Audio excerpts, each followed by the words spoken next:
Good morning, scholars. Happy Wednesday and welcome back to math class.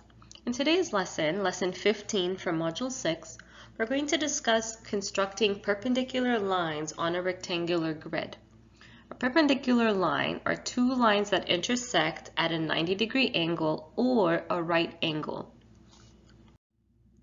Today's lesson is relatively short. We're going to begin with a problem set on page 135 to 136. I'm going to go over these two pages, and as we're doing that, I'd like you to take notes on these pages. These pages are going to help you with your independent problems on page 137 to 138.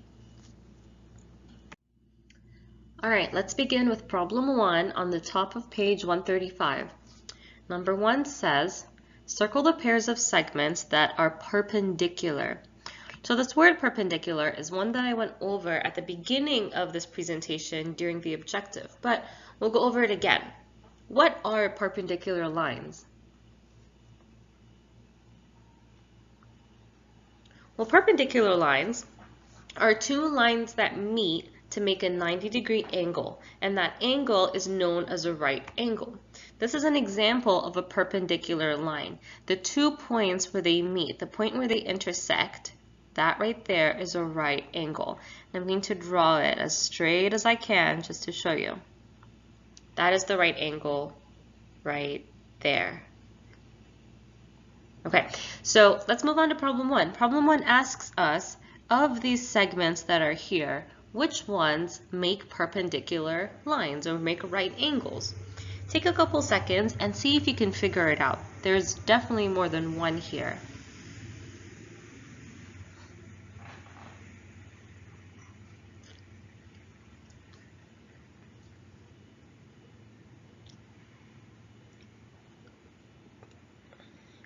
All right, let's go over these and let's see if yours match mine.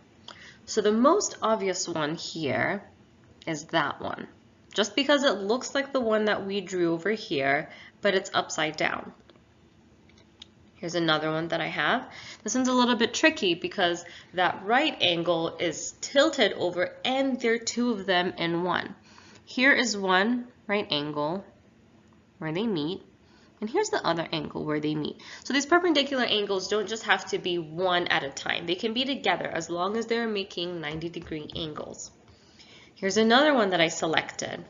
And lastly, there's one. So the thing that I want you to remember the most from this problem is that our right angles or our 90-degree angles, we're used to seeing them as upright angles, just like this one here. But sometimes they can be upside down, sometimes we can have two of them in one, and sometimes it can just be twisted over to the side, to the right or to the left. But what matters is that 90-degree angles are forming from their intersection of the lines. Number 2 says, in the space below, use your right angle template to draw at least 3 different sets of perpendicular lines.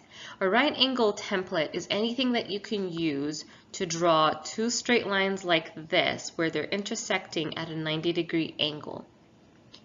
Give you a couple seconds to draw a few right angles. I'm going to give you one example, and then you can use that to draw your remaining ones.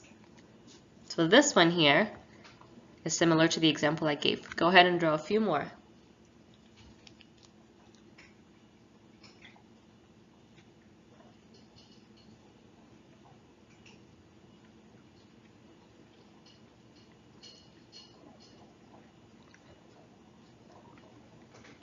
All right, here are some more examples that I have of right angles. And like I said in number 1, we are used to seeing right angles as being upright and looking like this, but these two here are the exact same as the first one here. I just moved them over a little bit. What matters is that where they meet, where they intersect, the two lines that make a right angle are making a 90-degree angle. On your iReady, I'm going to assign lessons where you're going to use a protractor. A protractor is a tool that we use to measure angles. You're going to use a protractor to measure right angles, acute angles, and obtuse angles. But this is an introduction into one of those lessons. We're going to move on to number 3. Number 3 says, draw a segment perpendicular to each given segment. Show your thinking by sketching triangles as needed. So these are the segments here, A, B, C, and D. And you'll notice that these lines are not flat horizontally. All of them are sort of twisted a little bit over such that they're diagonal. And that's going to be the base of your right angle. And because the base is twisted over diagonally, that means that the other line that meets it to make that 90-degree angle won't be vertical either. It'll have to be twisted a little bit over as well. Let's try number 1 here. So this line is diagonal going this way, which means that the line that meets it to make a 90-degree angle is going to have to be diagonal going this way. Just like that. You'll notice that I took mine downwards here instead of going upwards, but at the end of the day, it still makes that 90-degree angle. Let's try B. B's line is facing diagonal this way. So to make a 90-degree angle, I can either draw a line going this way, a line going this way, going this way, or going this way. Again, that 90-degree angle is right here. On your iReady lessons, you're going to be measuring this angles, but you'd be using a protractor that iReady will give you online. So problem C here, there is my right angle. And problem D there's my right angle. Again, you could have drawn your right angles with this red line going downward this way, or going this way or that way. You'll notice problem 3 says, show your thinking by sketching triangles as needed. Because these are right angles, if I were to complete these drawings into a triangle, what kind of triangle would I get?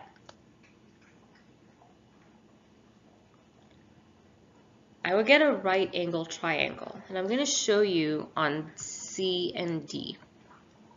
So to draw a triangle from these two, all you would do would be connect one of those legs from that right angle to the other leg of that right angle. And it's shown on D right here. So this is a triangle that we're very familiar with, but in that triangle is a right angle, making it a right angle triangle. On C, I would connect the two, and I would get the same thing. I'm sorry, I misspoke on B. Moving on to problem 4. Problem 4 says, draw 2 different lines perpendicular to line E. Here is line E, and we're expected to draw 2 different perpendicular lines that have this as their base. That means I need to draw 2 lines that will give me a 90-degree angle. You could do this in many different ways as long as those 2 lines are coming off of line E. I'll give you 2 examples. Here's my first one. You'll notice that I had to draw this line, my perpendicular line, diagonal just because the base, line E, was diagonal as well, except it's going diagonal in the opposite direction to make that 90-degree angle. We can't measure this right now, but you can see from the drawing that it is a 90-degree angle. Again, you will measure this when you log onto iReady. The first thing you see when you log onto your iReady accounts is this lesson. Here's another example of a line that is perpendicular to line E, and that 90-degree angle is there as well. You could have drawn your lines anywhere on line E as long as they were going away from line E and met line E at a 90-degree angle. So like I mentioned before, today's lesson is very short. Your homework pages are pages 137 to 138. If you're stuck, you can watch the video again. You can use your problem set notes, which is the notes you should have been writing as we were going over the video, or you can reach out to me. One reminder that I do have for this lesson is that this lesson is supplemented by an iReady practice. We currently don't have the protractors at home right now to measure these angles, but on iReady, there is a digital protractor that the lessons will help you use to measure the angles we're talking about today. First thing you see when you log on to iReady and you click on Math will be an assigned lesson over measuring right angles, obtuse angles, and acute angles. All right, have a great day, scholars. Again, please feel free to reach out if you have any questions. Bye for now.